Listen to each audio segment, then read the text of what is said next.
Hi, my name is Lona Muthamia Uchido, and I'm making it one of my life's mission to demystify the speech therapy field and to empower more parents on what they can start to do in order to optimize their child's communication outcomes. So whether you want your child to talk more or talk better, learn better, and overall optimize their potential. So stay tuned and feel free to send in any topics on speech and language development you'd like for me to tackle. Welcome to another episode of My Opinion About series.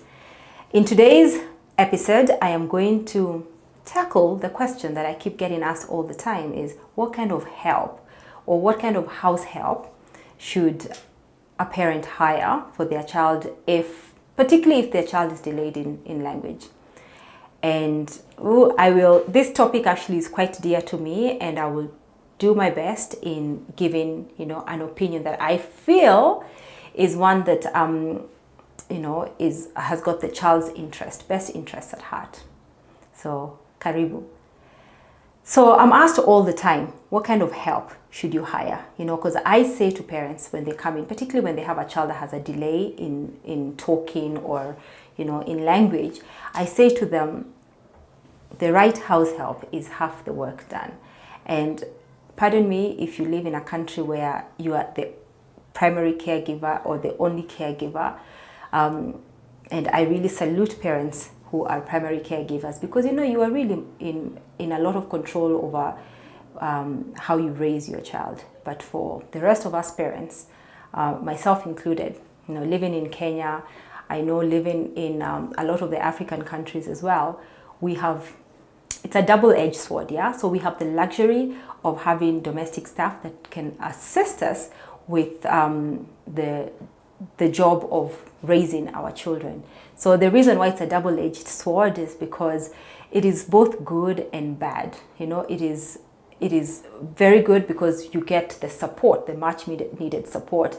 There's very few people who will disagree with me that, raising children is very difficult. You come back from work, particularly if whether you're a stay-at-home mother or you're actually a working parent, it is difficult. It does take a toll on you. You need somebody that can support you through that job. So when you have help, it does make the work easier.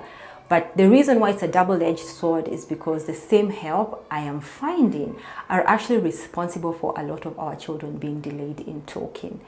Not all the time, but a lot of the time. So I ask parents, what kind of help do you have? So they've come for a consult, their child is delayed in talking, I ask, what kind of help do you have?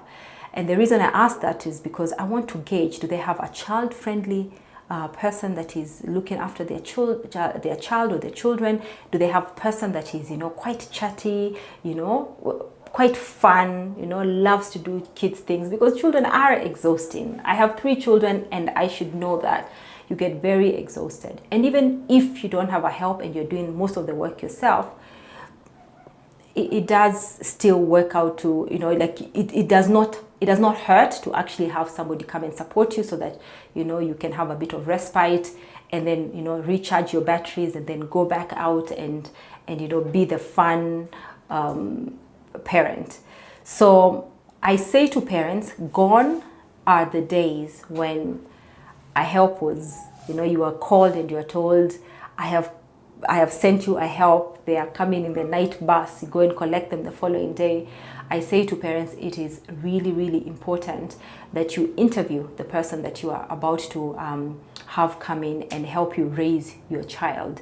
Have you spoken to them on the phone? Did you get a sense of what kind of a person they are, how they are with children, how they relate with children?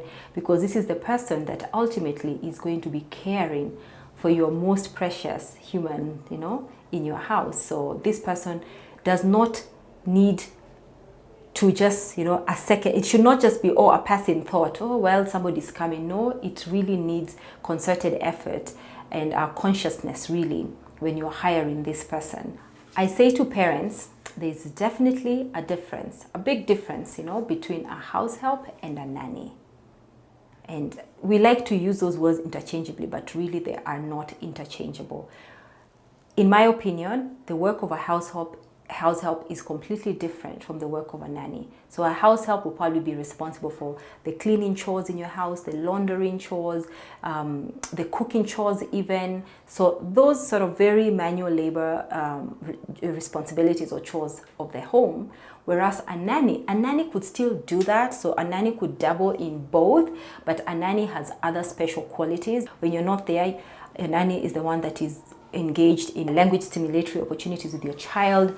They are maybe doing some craft, they are doing some reading, they're doing some singing. You give them the responsibility of deciding your child's meal or menu, and they know how to make sure that everything is balanced. I mean, a house help can do the same thing as well, but particularly if you have a toddler, and making sure that there's incremental increase in texture for your child, they're understanding why it is you're saying your child should not always be given biscuits, or the rules or the stand that you have around particular subjects like maybe screen time, junk.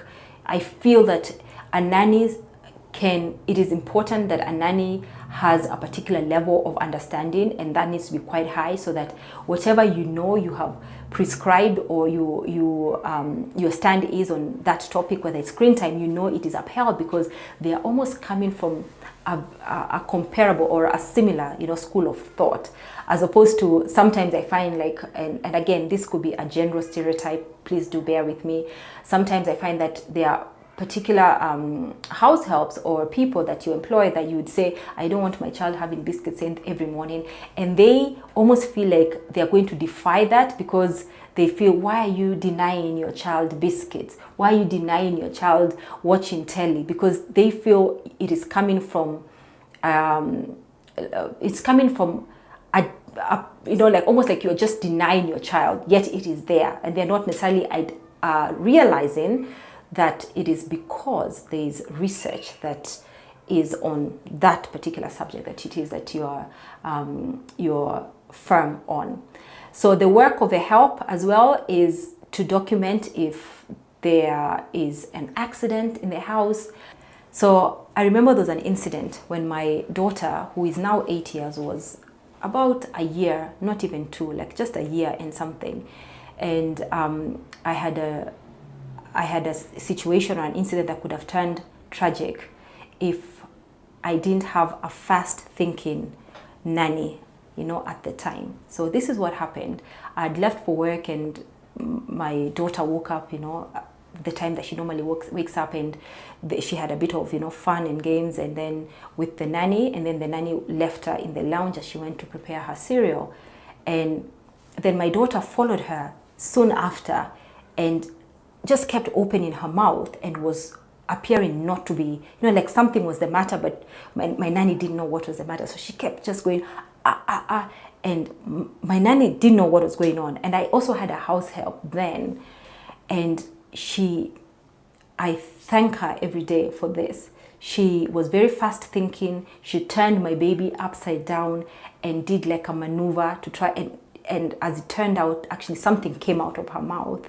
She had actually choked on a little toy coin that's for a game of, like a counter game in the house.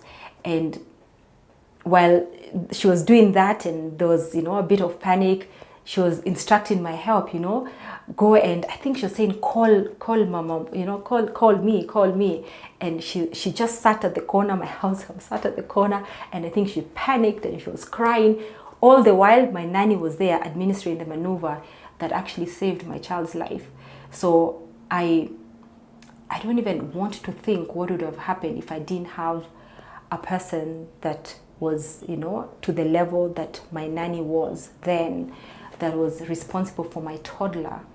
And how many cases do you hear of house helps that have actually, through negligence or just, lack of knowledge or awareness, been a part of a situation that ended up tragically for a child.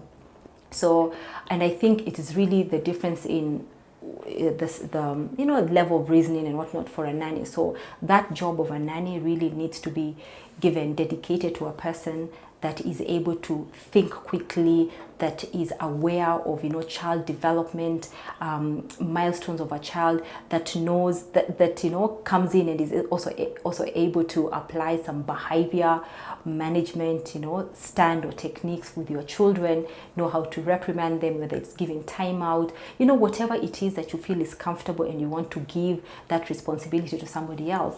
But I feel it is very, very important that we make a difference between who we hire to be solely responsible for our children, particularly our young children who are probably not yet talking, that responsibility that need to be interacted with all the time, versus a person that we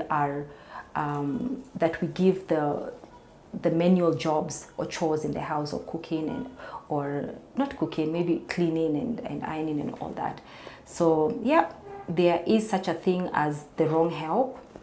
And I say this to parents, particularly if their children are delayed, that if the help that you have at the moment is not able to represent you and the skills that you have or the skills that you need to have as a parent in the house when you're not there, say you're at work, then that person has no business raising your children. Because if you have a child that has delay in talking, the right kind of help, whether it is a house help or a nanny, is half the work done. So there you have it. That is my opinion about what kind of help you should hire for your children and the major difference between a nanny and a house help. Please feel free to check out our other resources on anything that this topic today may have raised for you. And as always, thank you so much for tuning in.